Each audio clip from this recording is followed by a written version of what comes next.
Reynolds Journalism Institute at the Missouri School of Journalism. Welcome to Global Journalist. I'm Jason McClure. We're going to talk today about a big moment in the country of Uzbekistan. Located in Central Asia, between Afghanistan and Kazakhstan, the former Soviet Republic of 30 million is known for its spectacular mosques, its vast fields of cotton, and immense natural gas reserves.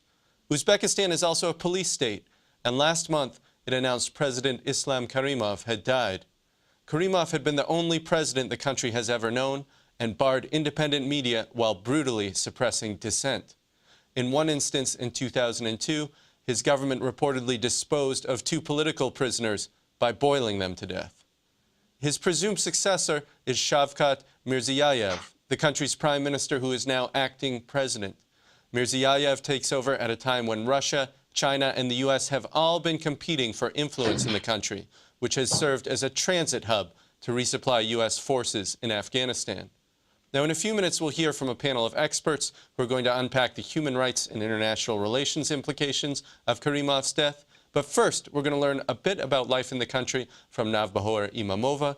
She's a journalist for the Voice of America's Uzbek language service, who is now studying at Harvard's Kennedy School of Government in Cambridge, Massachusetts. Navbahor, welcome to Global Journalist.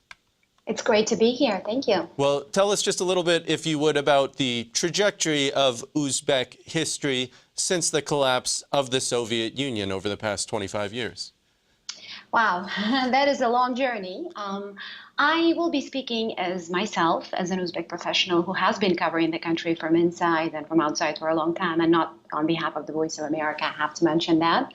I was 13 years old when Uzbekistan became independent, and I remember at least a couple of years during that time when we felt like we were living in a relatively open and free society. Things were very different than they are now.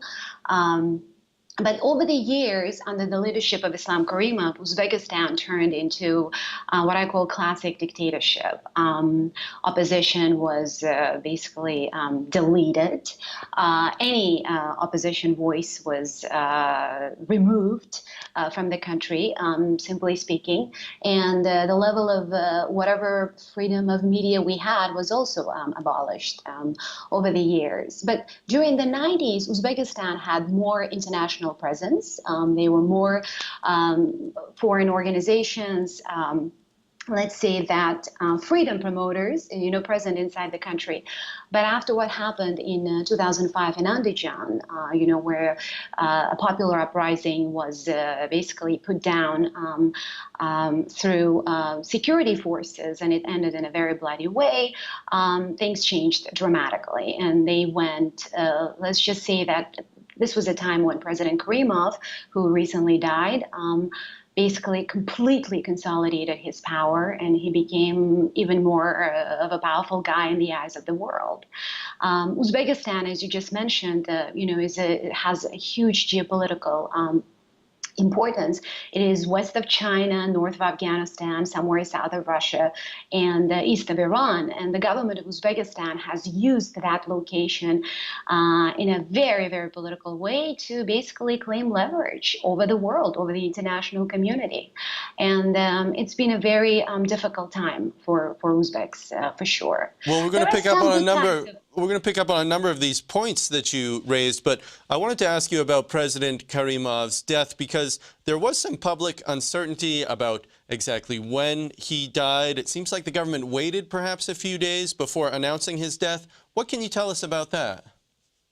I believe President Karimov died sometime on August 29th, but it took them at least 3 days to announce that officially. A lot of people who have, let's just say the credible sources within the Uzbek government knew that he definitely died before September 2nd, when it was again, announced officially. But I would be pretty confident to say that the majority of Uzbeks knew that he had already been dead when news came. So why was there sort of this official silence? What's the purpose of that?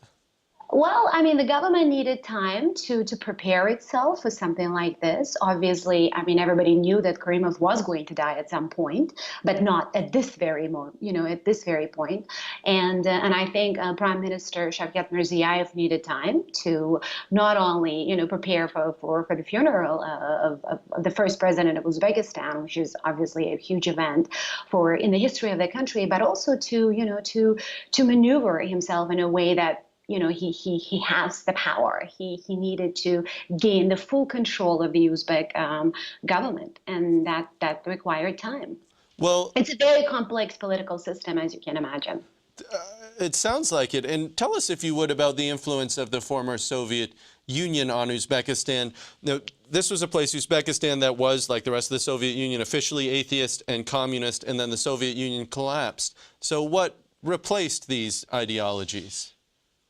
Well, I mean, Uzbekistan was one of the former socialist, communist states of the USSR, but it wasn't that Islam had ever fully died in the country.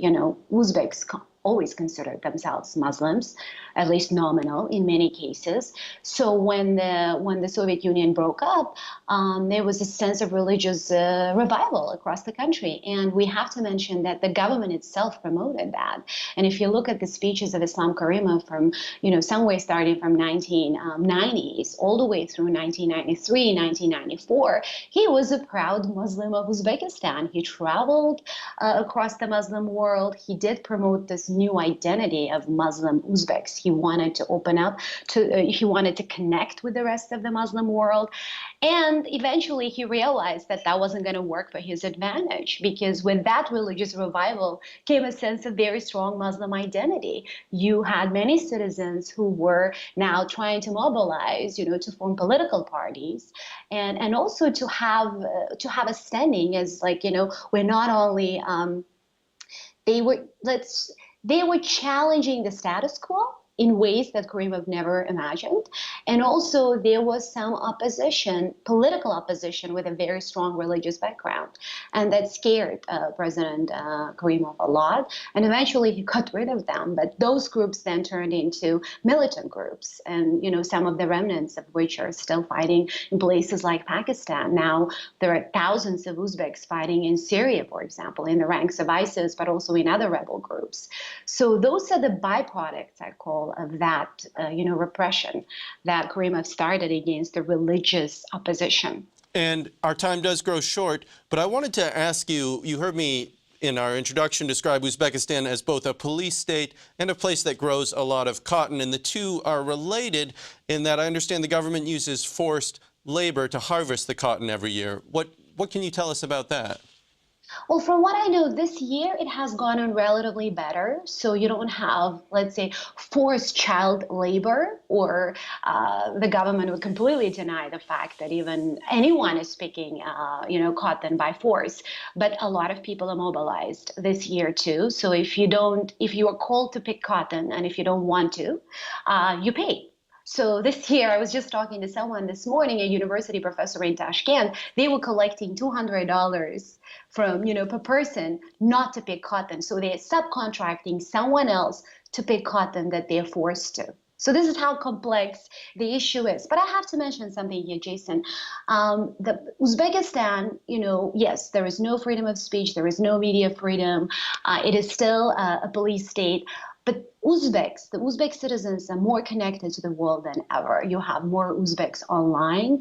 There are more cell phones in the country, I believe, than people themselves. You have millions of migrant workers in Russia and in other countries. So there is this connection that people feel to the world. And it would be too naive and too stupid in ways to say that, Uzbeks don't know what's happening outside of Uzbekistan, where they're not connected. So they are connected. They know. They don't have the experience, and they don't have the confidence to challenge the status quo. Navbahor Imamova, thanks so much for joining us. Thank you. A reminder that you're listening to Global Journalist. I'm Jason McClure. Today we're talking about the Central Asian nation of Uzbekistan, which finds itself at a crossroads after the death of its first and only president. To continue our discussion, we're going to bring in three other people who follow Uzbekistan closely. Joining us now from Washington, D.C. is Mohammed Tahir. He's the host of a podcast about Central Asia called Majlis, put out by Radio Free Europe, Radio Liberty. In Los Angeles, we're joined by Steve Swerdlow, a Central Asia researcher for Human Rights Watch. And in St. Louis, Missouri, is Sarah Kendzior, a freelance journalist who has written about Uzbekistan for outlets including Foreign Policy, Al Jazeera, and The Atlantic. Welcome to all of you. Sarah Kendzior, let me start with you. You've written extensively about this cult of personality around the former President Islam Karimov. What can you tell us about that?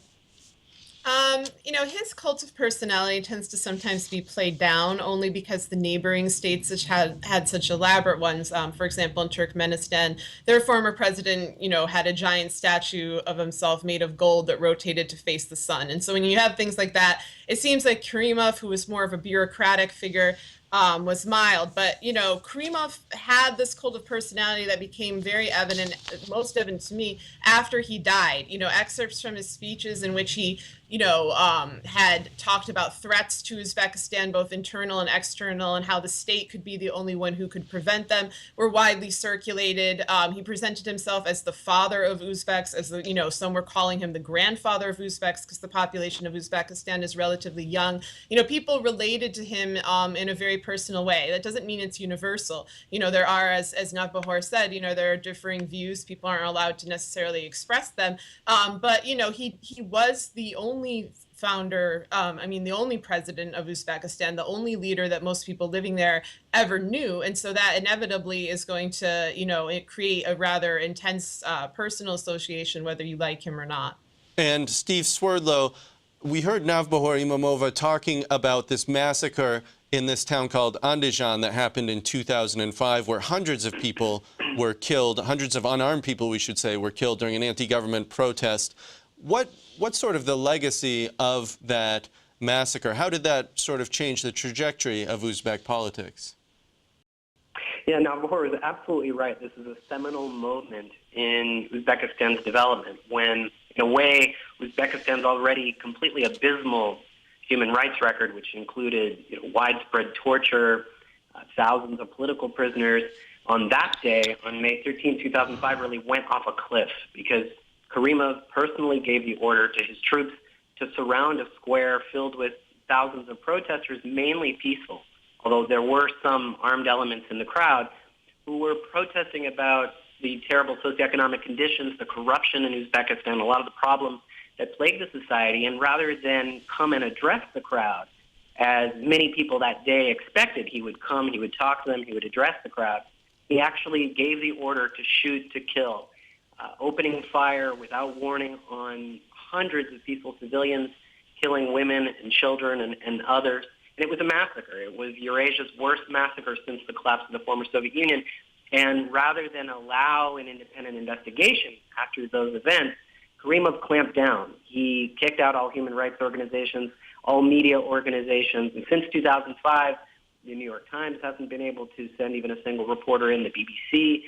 My organization was able to sort of hang on by a thread for several years after the massacre in Tashkent. I was there in 2010, but we were also kicked out eventually. So it really set Uzbekistan on a destructive path to an even worse human rights record. And it's something that, the legacy of Andijan still, I think, in many ways defines its relationship with the world.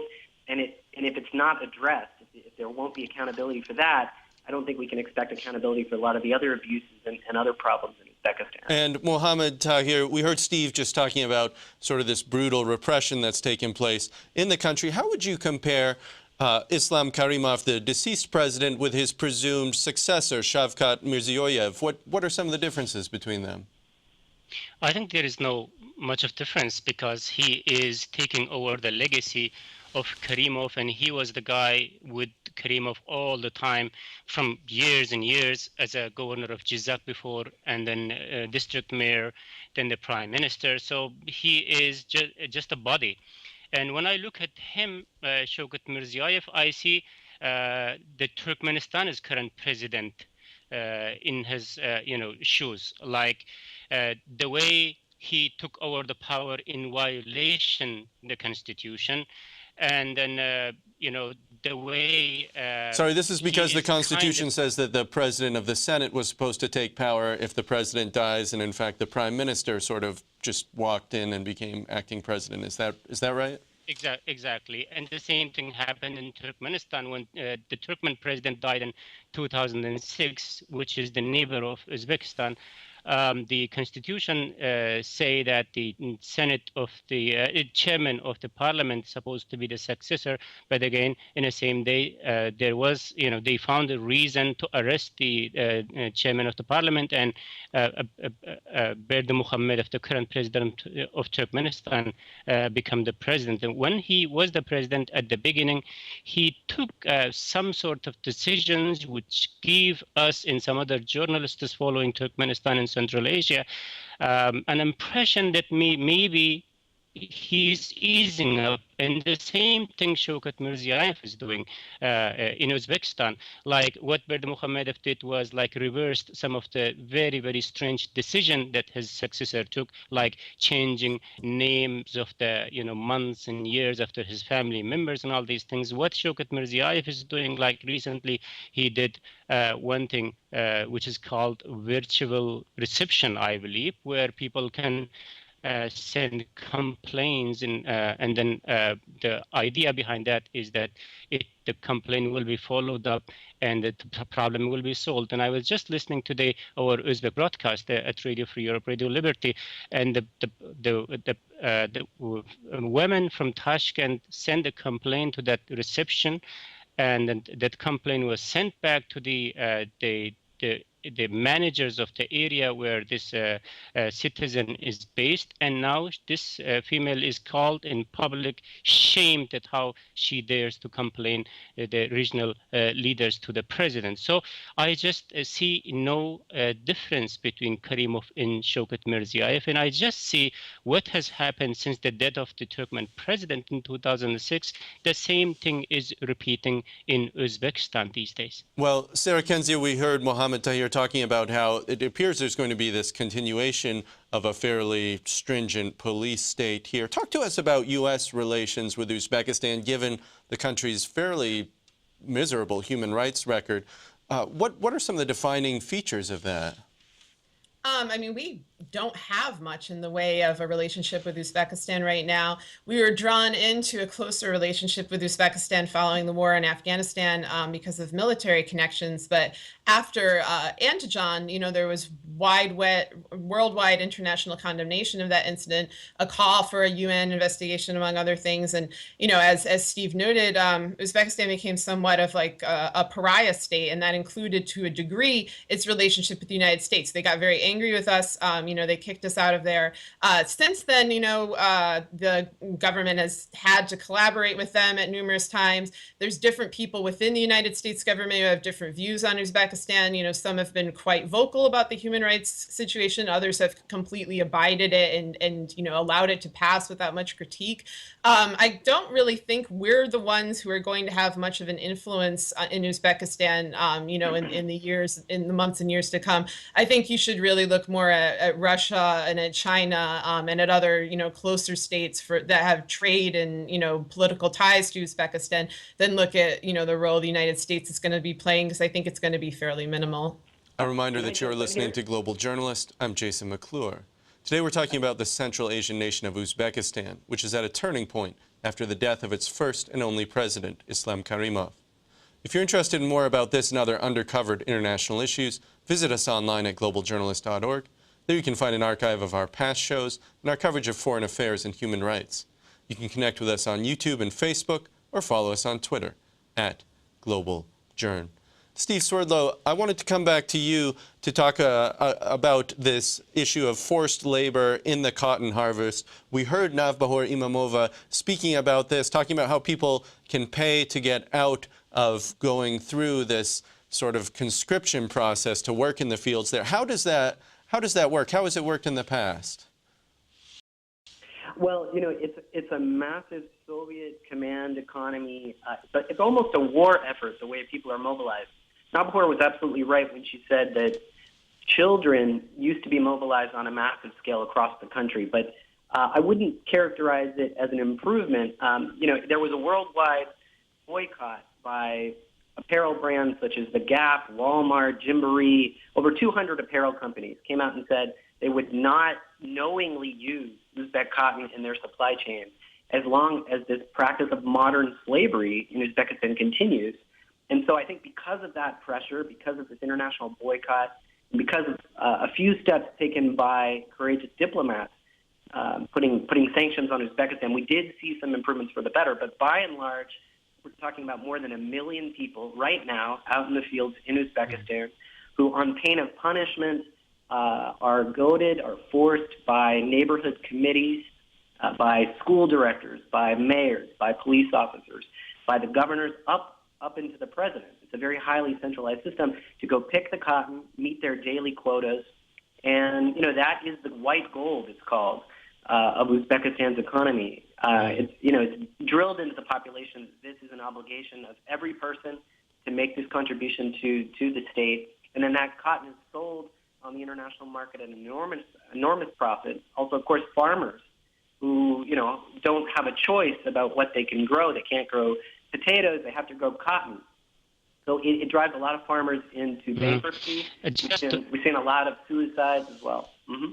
And Mohammed Tahir, if I could turn this discussion to the issue of press freedoms in Uzbekistan. I understand that actually the world's longest imprisoned journalist is in Uzbekistan, a guy named Mohammed Bekjanov, who was arrested way back in 1999. So he's been in jail for something like 17 years. Tell us about his case.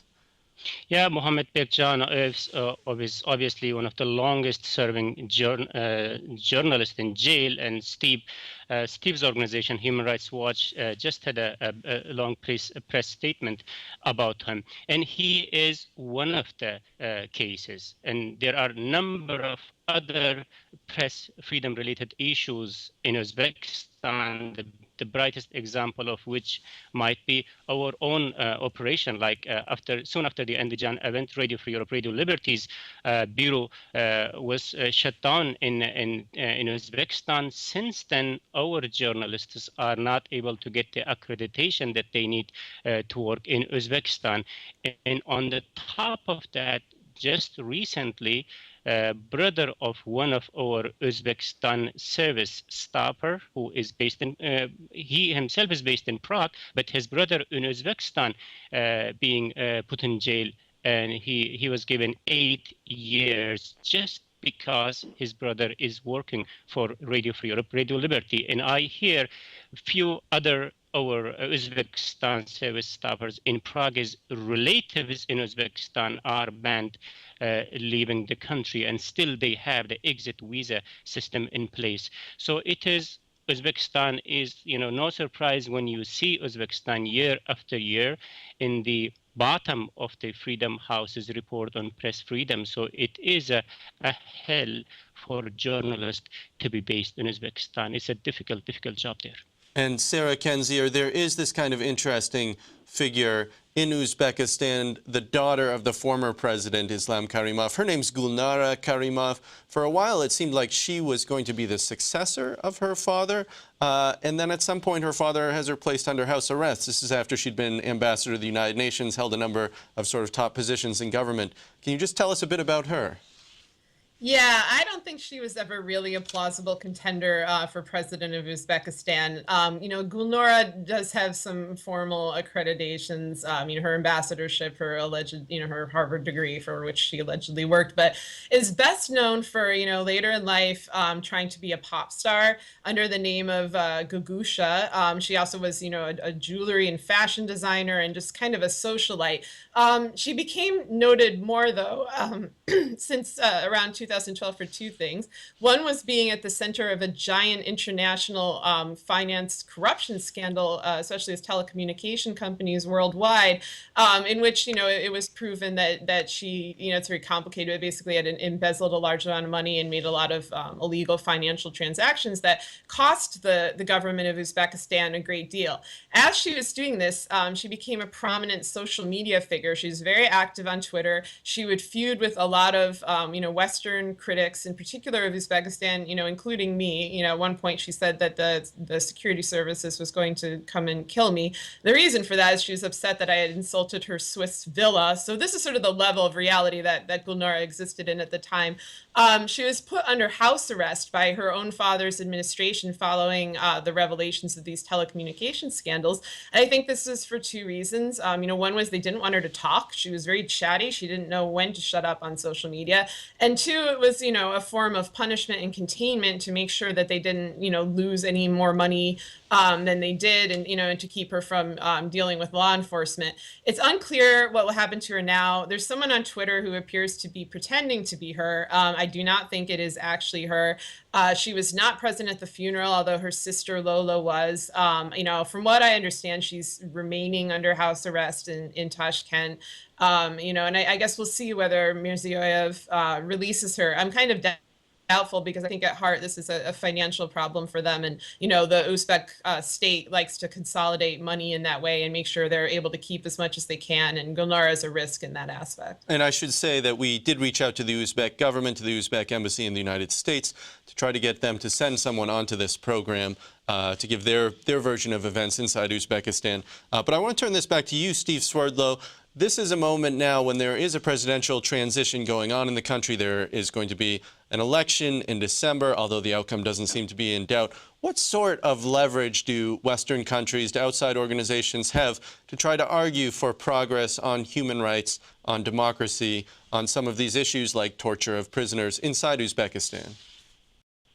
Right. No, and Jason, I want to go back for a second. I think this question connects to the earlier one you asked about the U.S. role.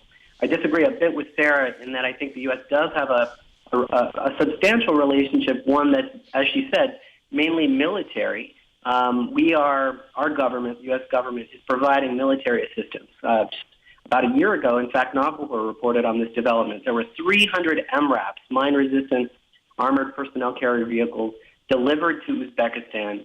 This is a country that, as we discussed, engaged in a large-scale massacre against its own people. And so Washington has absolutely, a very important role to play right now in this pre-election period. I think the United States, the European Union, and other actors such as the World Bank, the IMF, they need to be very clear about what they want to see from the sure-to-be next president, Mirziyoyev. So, I think those demands should include not just holding free and fair elections, but perhaps more importantly, we should be articulating our demands that they release political prisoners, of which there are 10,000. Stop for a second and think that how does that compare to the rest of Russia, Belarus, Azerbaijan? You put all the repressive countries of the former Soviet Union together, and you don't even get close to 10,000 political prisoners in Uzbekistan. So I think if the international community presses hard, I'm not saying that we'll see major developments and changes, but the lesson from my work is that pressure does work. I think the Cotton Campaign has done enormous things to stop child labor, and I think the same can be done to end torture and release political prisoners. That's going to have to do it for this edition of Global Journalist, a production of the Missouri School of Journalism and the Reynolds Journalism Institute. Many thanks to Navbahor Imamova, Mohammed Tahir, and Steve Swerdlow, as well as Sarah Kendzior. Our assistant producers this week are Domenico Zapponi, Rachel Foster-Gimbel, and Renee Hickman. Our visuals editor is Anadil Iftikhar, and our lead producer is Vera Tan. Travis McMillan is our director. Pat Akers of KBIA is Global Journalist audio engineer. For all of us at Global Journalist, I'm Jason McClure. Thanks for tuning in.